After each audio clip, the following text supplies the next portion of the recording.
사랑하는 성도 여러분, 오늘 이 저녁 수요일 마태와 함께 예수님 만나는 시간에 잘 오셨습니다. 우리 수요일에는 그렇습니다. 여러분, 수요일에는 우리가 마태복음의 말씀을 통해서 예수님을 계속해서 우리가 만나고 있습니다. 특별히 여러분들의 삶 가운데 이 예수님의 말씀이 아름답게 울려 나오기를 기원드립니다. 오늘 우리가 함께 봉독했던 이 말씀을 보니까 예수님께서 드디어 예루살렘에 입성을 하십니다. 마태복음을 통해서 보자면 예수님의 모든 사역은 사실은 바로 이 예루살렘으로 들어오기 위한 것이기도 했습니다. 온 인류의 죄를 대신해서 죽으시기 위해서 십자가를 향해 올라오고 계신다라는 그런 뜻이지요. 그러니까 예수님의 인생이라는 것은 생각해 보면 죽음을 위한 입성이기도 했다라는 그런 말씀이고요. 십자가를 위한 입성이기도 했다라고 그렇게 말할 수도 있겠습니다. 예수님께서는 홀로 이 길을 준비하십니다. 스스로 이 길을 준비해 오셨습니다. 우리가 요한복음 12장의 말씀을 살펴보면 예수님께서는 유월절 엿새 전에 예루살렘 근방에 도착을 하셨다 그럽니다. 요한복음 12장 1절에 나오는 말씀인데 한번 제가 읽어보도록 하겠습니다. 유월절 엿새 전에 예수께서 베다니에 이르시니 이곳은 예수께서 죽은 자 가운데에서 살리신 나사로가 있는 곳이라. 예수님께서 유월절 엿새 전에 바로 나사로의 집에 도착하셨다라는 그런 이야기지요.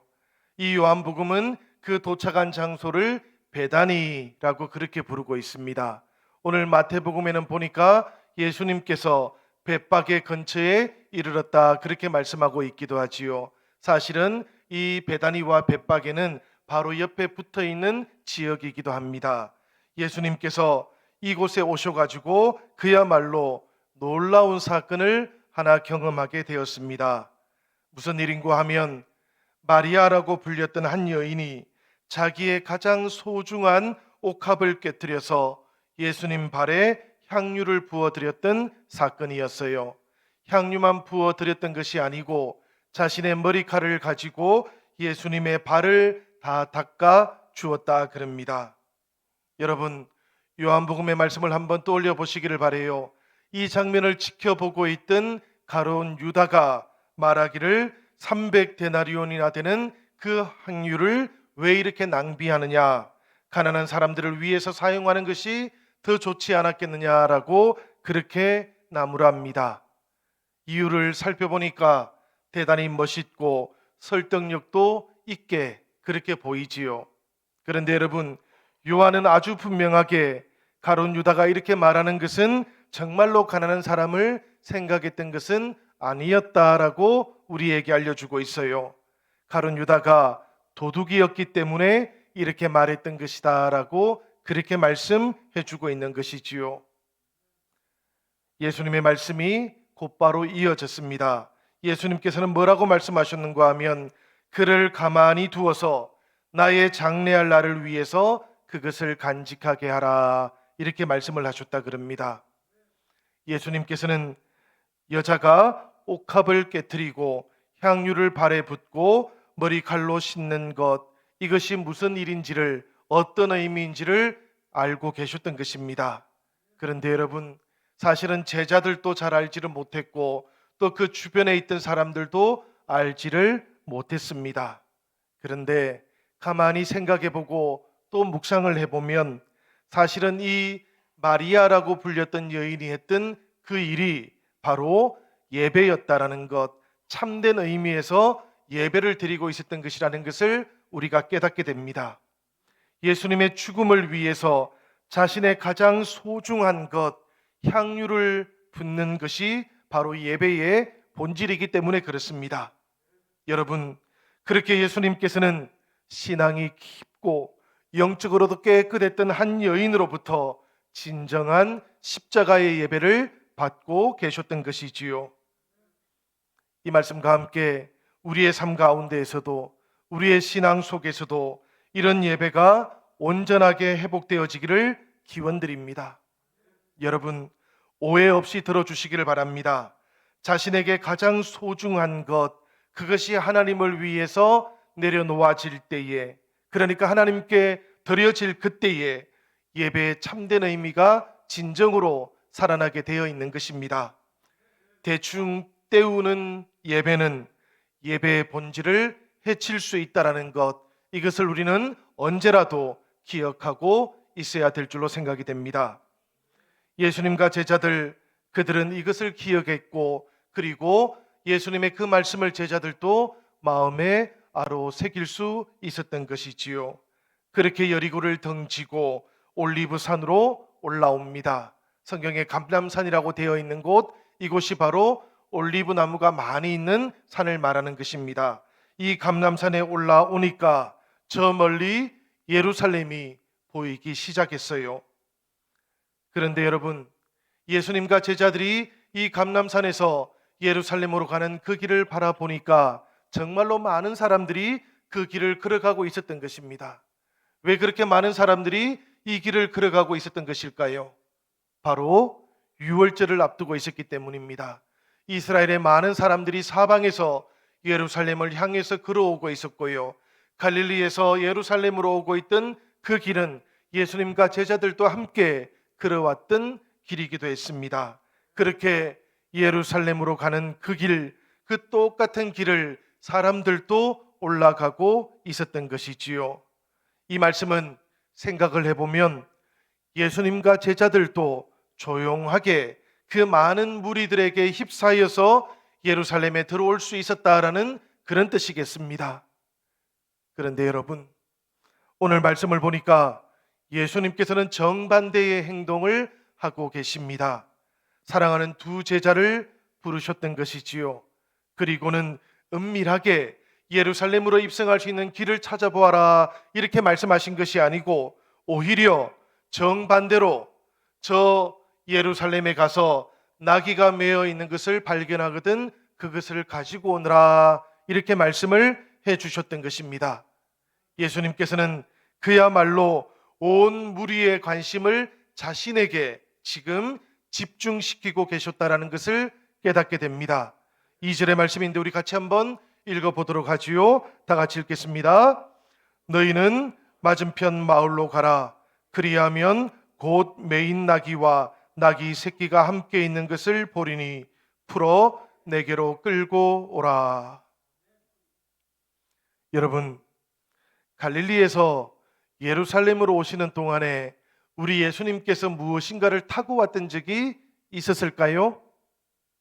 복음서의 말씀을 찾아보면 한순간도 예수님께서는 무엇인가를 타고 들어오신 적이 없으셨어요.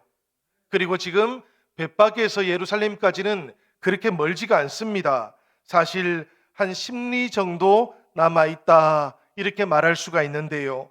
그 길, 나귀가 없어도 말이 없어도 쉽게 걸어갈 수 있는 길이기도 했습니다. 그런데도 불구하고 예수님께서 지금 두 제자를 통해서 무엇을 말씀하고 계시는 것입니까? 예루살렘까지 가서 그곳에 있는 나귀를 가지고 오라고, 그러면 내가 그것을 타고 들어가 보겠다라고 그렇게 말씀하고 있는 것이지요.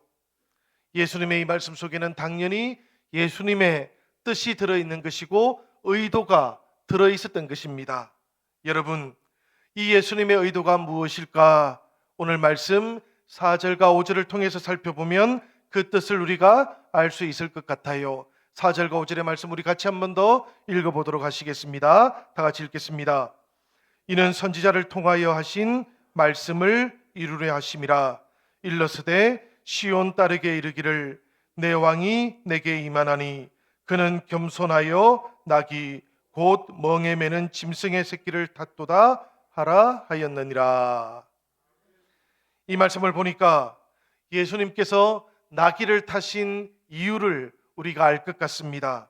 특별히 겸손하여서 어린 나귀를 타고 가시겠다 하셨던 예수님의 그 마음도 우리가 밝히 깨달을 수 있을 것만 같아요.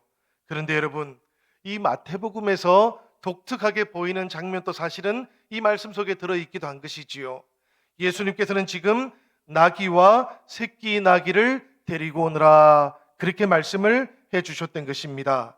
예수님께서 실제로 두 마리의 나귀를 언급하신 것이다라고 마태는 그렇게 알고 있었던 것입니다. 새끼 나귀, 그 어린 나귀를 예수님께서 타셨던 것은 아주 분명한 사실이지요.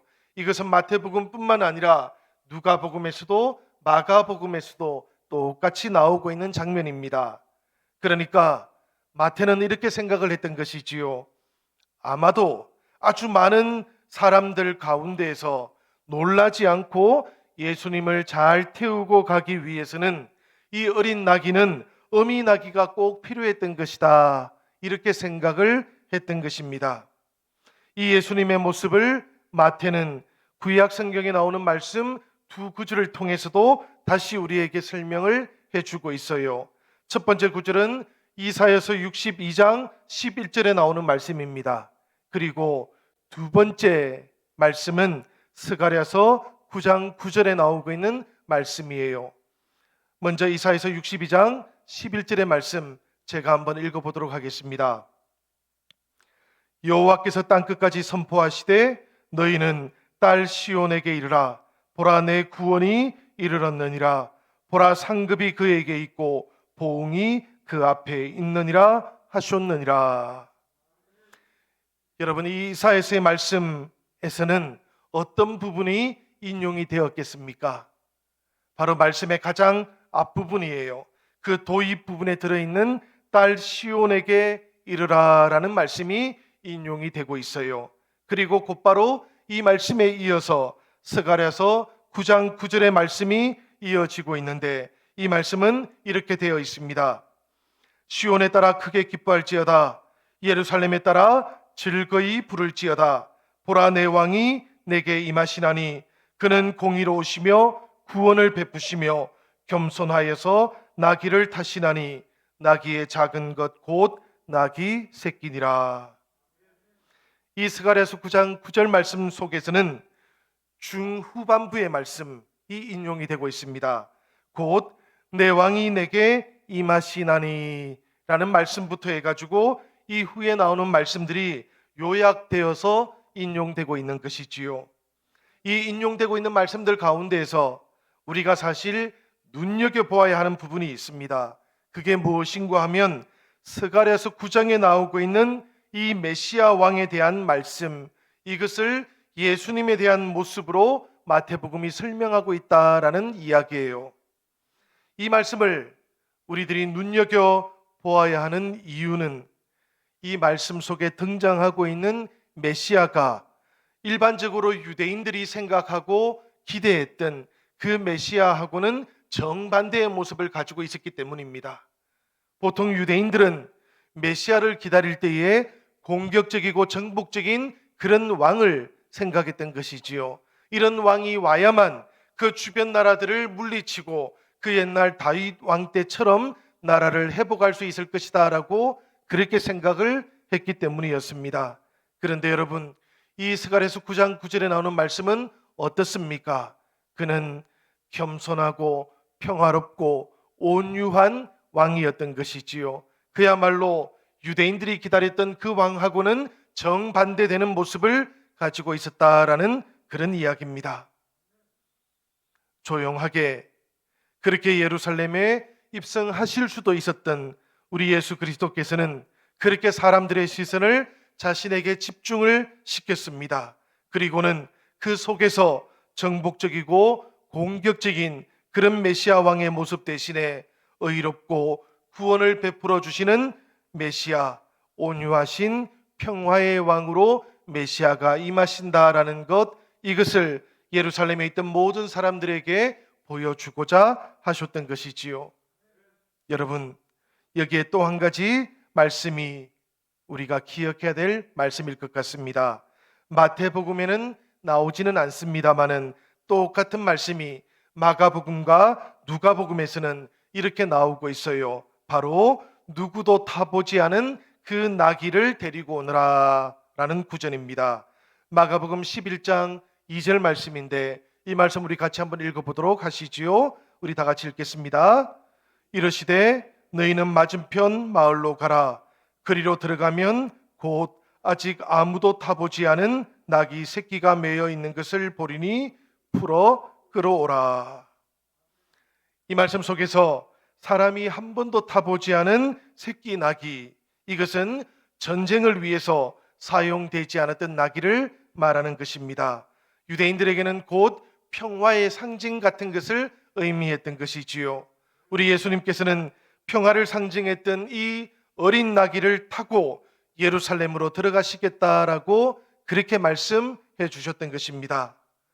성도 여러분, 사람들은 보통 자신이 받아서 마땅하다 그렇게 생각하는 대접이 있습니다. 그런 대접을 받으면 기분이 좋아집니다. 그리고 그런 대접을 받지 못하게 되면 어떻게 나에게 이렇게 대접할 수 있는가, 그런 생각이 자꾸 생겨나서 화가 나게 되어 있는 것이지요. 그런데 사실 생각해 보면 이것은 아무것도 아닌 것 같습니다. 혹시라도 우리가 그런 일을 경험한다 할지라도 여러분들 화를 내지 마시기 바랍니다. 분노하지도 마시기를 바랍니다. 왜 그런가 하면 예수님에 비하면 이런 일들은 아무것도 아니기 때문입니다. 우리 예수님께는 어느 누구도 예수님을 하나님 대접을 해준 적이 없었지 않습니까? 생각해 보면 흰 백마를 타고 예루살렘에 입성하는 것조차도 한없이 부족할 텐데도 불구하고 예수님께서는 지금 어린 나귀를 타십니다. 그 어린 나귀를 타고 예루살렘에 입성을 하시지만 그런 것 예수님께는 아무런 것도 아니라고 그렇게 예수님은 자신의 모습을 나타내고 있는 것이지요. 예수님께서는 억울해하지 않으셨다라는 그런 이야기입니다. 대접받지 못했다고 속상해하지도 않으셨다라는 그런 이야기예요. 예수님께서는 오히려 어떻게 하셨습니까, 여러분? 마태복음 23장을 보면 예루살렘을 바라보셨던 예수님께서는 그저 그 예루살렘 바라보시며 예루살렘아 예루살렘아 그렇게 말씀하시며 우셨다 그럽니다. 왜냐하면 돌 하나도 돌 위에 남겨지지 않을 예루살렘의 미래가 또렷하게 보였기 때문이었지요. 그 참혹한 광경을 생각하니까 눈물만 자꾸 흘러나왔던 것입니다. 여러분, 사람들이 나를 어떻게 생각해 주는지, 어떻게 대접을 해 주는지는 사실 우리들에게도 중요하지 않은 것 같습니다. 우리가 정말로 형제 자매들을 사랑한다면 그 사람이 나에게 어떤 대접을 해주는가 하는 것이 중요한 것이 아니고 내가 어떤 위치에 서서 형제 자매들에게 온전히 섬기고 온전히 돌봐줄 것인가 하는 것이 사실은 더 중요하기 때문에 그렇습니다. 영적인 사람은 자기가 어떤 대접을 받는가에 따라서 행동하는 사람이 아니기 때문이에요. 영적인 사람이라는 것은 오히려 주님 안에서 내가 어떻게 사랑할 것인가, 주님 앞에서 내가 어떻게 섬길 것인가를 생각하는 사람들이다라는 것, 이것을 늘 기억할 수 있으면 참 좋겠습니다. 여러분, 우리들도 이렇게 예수님 닮은 사랑하는 성도들 되시기를 이 시간에 다시 한번 기원하고 또 축복드립니다. 제자들 그렇게 맞은편 마을로 갔다 그래요. 그리고는 그곳에서 나귀를 데리고 왔고 또 새끼 나귀도 끌고 왔다 그럽니다. 그러자 예수님께서 그 어린 나귀 새끼를 타고 예루살렘으로 들어가셨지요. 그 사이의 장면들을 한번 떠올려 보시기를 바랍니다. 제자들을 보내시면서 혹시라도 그 마을에 가서 누군가가 너희에게 너희가 무슨 권리로 이 나귀를 데리고 가느냐 이렇게 묻거든 주님께서 서시겠다 했다고 꼭 그렇게 말씀하라, 그렇게 전해 주셨다 합니다. 여러분, 이 말씀을 우리가 깊이 묵상해 보시면 저 나귀의 주인이 바로 하나님을 사랑했던 사람이었구나라는 것을 우리가 깨닫게 되어 있습니다. 여러분, 예수님께서 두 제자에게 억지를 부리고 강제로 나귀를 데리고 오라고 그렇게 말씀해 주셨던 것이 아니었던 것이지요. 사실은 예수님의 숨은 제자가 그곳에 있었을 것이다라고 우리는 추측을 합니다.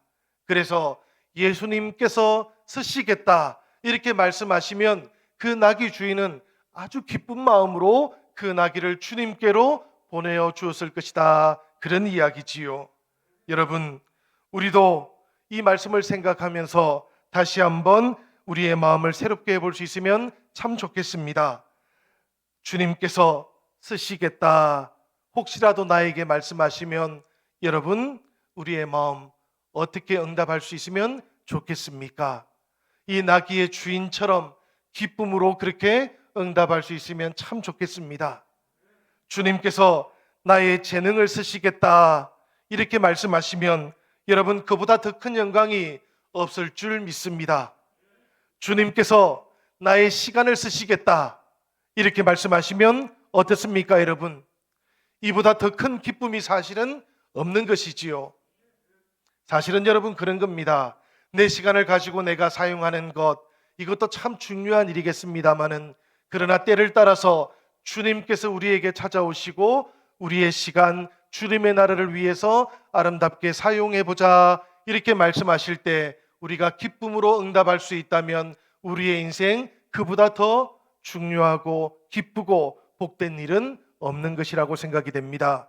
그러니 여러분, 주님께서 나를 사용하셔서 하나님의 영광을 나타내시겠다 그렇게 말씀하시면 하나님 아버지, 이보다 더 놀랍고 이보다 더 기쁜 일이 없습니다. 우리도 이렇게 고백할 수 있으시기를 부탁드립니다. 때가 되면 주님께서 사용해 주십시오. 저는 주님의 것입니다. 저의 인생의 열쇠도 오직 주님께만 있습니다라고 이렇게 고백하면서 하나님의 나라를 아름답게 이루어 나가는 우리 영신의 모든 지체들 되시기를 기원드립니다.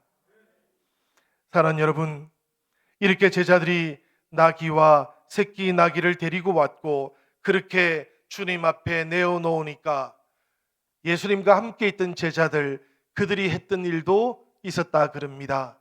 왜냐하면 이 나귀들에는 안장이 하나도 없었던 것이지요.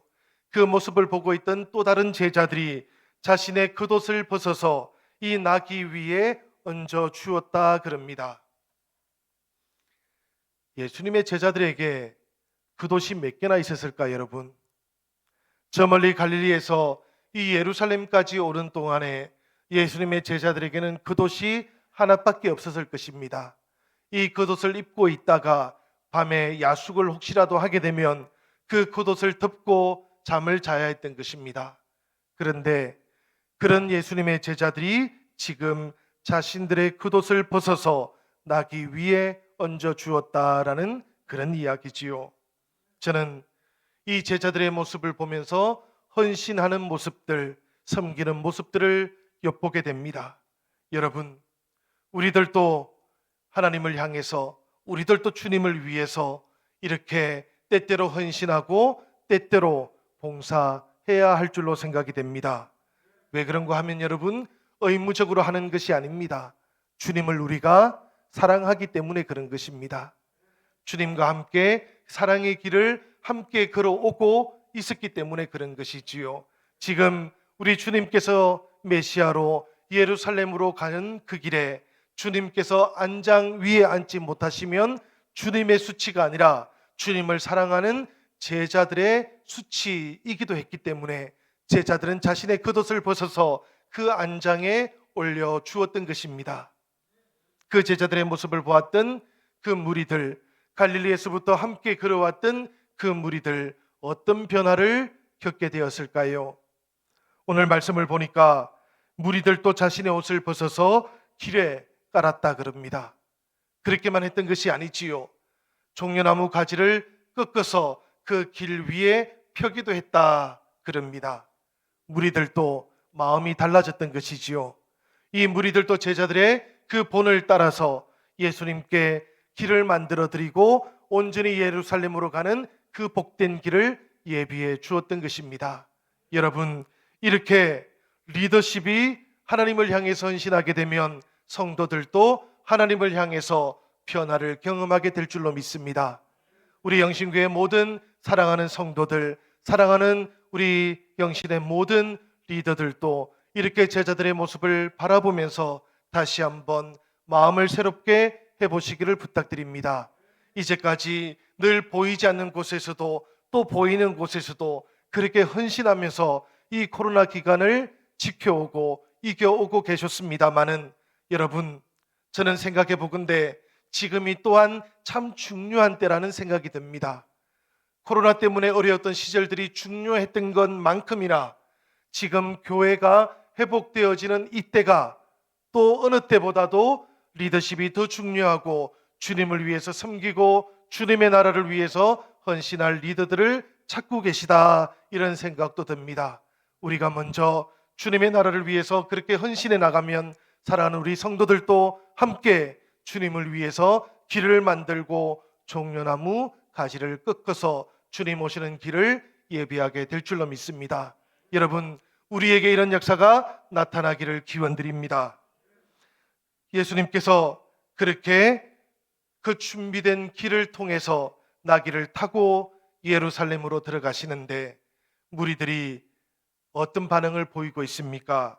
9절의 말씀인데 이 9절의 말씀 우리 같이 한번 읽어볼까요? 다 같이 읽도록 하겠습니다. 호산나 다윗의 자손이여 찬송하리로다. 주의 이름으로 오시는 이여 가장 높은 곳에서 호산나 하더라. 여러분, 제가 예전에 독일에 있을 때 분데스리가 축구가 있는 날들이 있었습니다. 그 축구 경기가 열리는 날이 되면 온 도시가 다 난리가 납니다. 수만 명의 사람들이 전철 안에서 환호성을 부르면서 계속 옵니다. 그리고 또 축구장이 있는 그 주변에서는 축구가 시작되기 전에도 그리고 축구가 끝난 다음에도 사람들이 떠나지 않고 그곳에서 환호성을 지르기도 합니다. 그런데 여러분, 그런 독일이지만 복음을 전하는 사람을 보게 되면 어떤 반응을 보일 것 같습니까? 거의 대부분의 사람들이 인상을 찌푸립니다. 신앙이라는 것은 내 사적인 일인데 저 사람이 도대체 왜 지금 저렇게 소리를 지르면서 나에게 복음을 강요하는가, 이런 반응을 가지게 되기 때문입니다. 물론 복음을 전함에 있어서 예의를 갖추는 것 참 중요하다고 생각이 됩니다. 그렇지만 여러분, 또 동시에 생각해 보면 복음을 전하는 일은 금지시키고 축구 때문에 열광하고 도시가 마비된다면 이것도 참 이상한 일이지 않겠습니까? 복음을 받아들이고 예수님을 믿으면서 살아가는데 어떻게 성도들이 점잖하게만 그렇게 살아갈 수 있겠습니까? 어떻게 예의를 다 지키면서만 그렇게 복음을 전할 수 있겠습니까? 때때로는 기뻐하기도 하고 때때로는 목소리를 조금 높이게 되기도 하지 않겠습니까? 성도 여러분, 사실은 이런 일들이 늘 있어야 하는 것이지요. 우리 주님께서 함께 하시고 우리 주님의 역사가 우리 안에 기쁘게 역사하면, 성령께서 우리의 마음을 움직여 주시면 우리도 이 기쁨의 역사를 온전하게 전해야 하기 때문입니다. 여러분, 우리 복음을 전할 때 여러분 예의를 지키는 것 참 중요하고 상대방의 상황들을 존중하는 것 무엇보다 중요할 것 같습니다. 그렇지만 동시에 복음을 전한다면 우리의 마음속에 기쁨도 환호성도 꼭 전해질 수 있기를 기원드립니다. 방식은 어떻게 하더라도 상관없겠지만 이 기쁨은 꼭 전해질 수 있어야 되기 때문이에요. 이 기쁨이 전해지지 않으면, 이 환호성이 전해지지 않으면 복음이 온전하게 마음을 변화시킬 수 없기 때문입니다. 오늘 말씀 속에 무리들은 예루살렘으로 들어가는 동안에 이 기쁨을, 이 환호성을 온전히 찬양했던 것이지요. 여러분, 그렇게 복음을 전하는 그곳에 성령께서 역사하시는 줄로 믿습니다. 그렇게 기쁨이 있고 그렇게 환호성이 울려 퍼지는 그곳에 성령님께서도 역사해 주셔서 복음의 변화가 일어나고 사람들의 변화도 일어나게 될 줄로 믿습니다. 그런데 여러분, 예루살렘에서는 상황이 조금 달랐어요. 오늘 말씀을 보니까 예루살렘 사람들은 그렇게 환호성을 지르고 있는 사람들을 보면서 어찌할 바를 몰라서 소동했다라고 그렇게 10절에는 전하고 있기 때문입니다. 사실 이것은 아주 옛날에 한 30년 전입니다.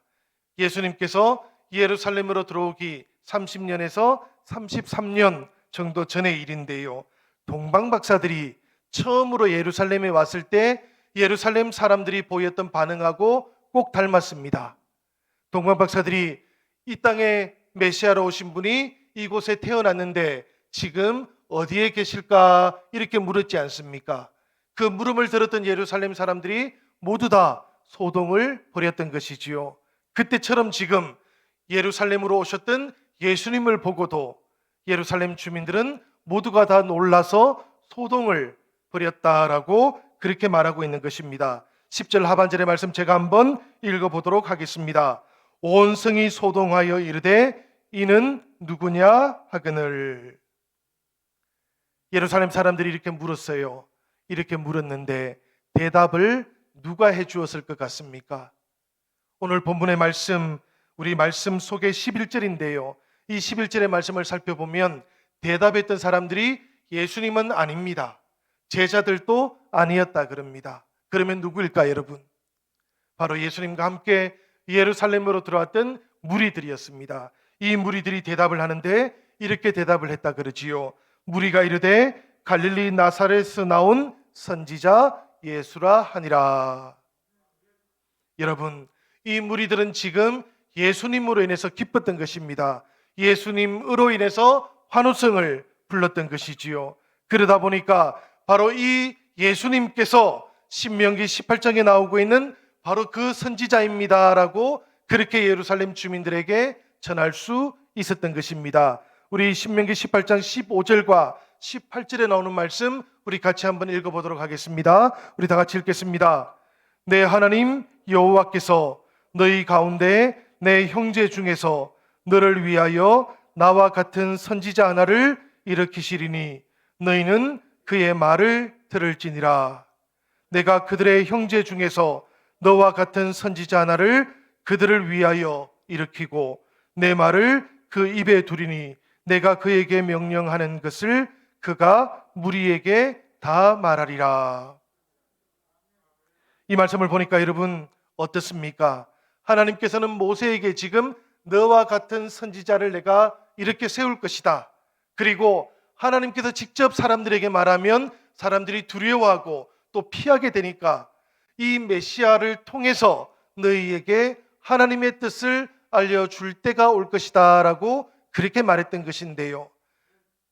갈릴리에서부터 왔던 무리들이 바로 이 예수님께서 예언되어 있는 바로 그 메시아라고, 모세를 대신해서 이제 새로운 나라를 이루어 나갈 하나님의 메시아라고 그렇게 알려주고 있는 것이지요. 이 말씀을 들었던 제자들, 그 제자들과 예루살렘의 모든 사람들이 함께 예수님을 새롭게 바라볼 수 있었을 것 같습니다. 여러분, 우리들도 오늘 이 예수님의 말씀을 함께 나누면서 우리 가운데 예수님으로, 우리 가운데 선지자로, 우리 가운데 하나님의 뜻을 알려주시는 분으로 오신 예수님을 통해서 다시 한번 우리가 하나님의 온전한 자녀가 될 수 있으면 참 좋겠습니다. 여러분, 무엇보다도 참된 왕처럼 대우받지 못하시고 하나님처럼 대접받지 못하셨지만 그래도 예수님께서 얼굴 하나 찡그리지 아니하시고 나를 만나 주셨고 우리를 만나 주셨다라는 것, 이것을 꼭 기억하시길 바랍니다. 주님께서는 오히려 사랑하는 우리들을 위해서 자신의 모든 것을 아낌없이 내어주셨고, 그렇게 향유 옥합을 깨뜨렸던 마리아, 그 마리아를 통해서 우리에게 십자가의 복음을 알려주셨다라는 것, 이것을 꼭 기억하는 이 저녁 시간이 되기를 바랍니다. 형제 자매 여러분, 그 마음으로 우리들도 주님 앞에 온전하게 고백하는 이 저녁 시간이 되시기를 바라요.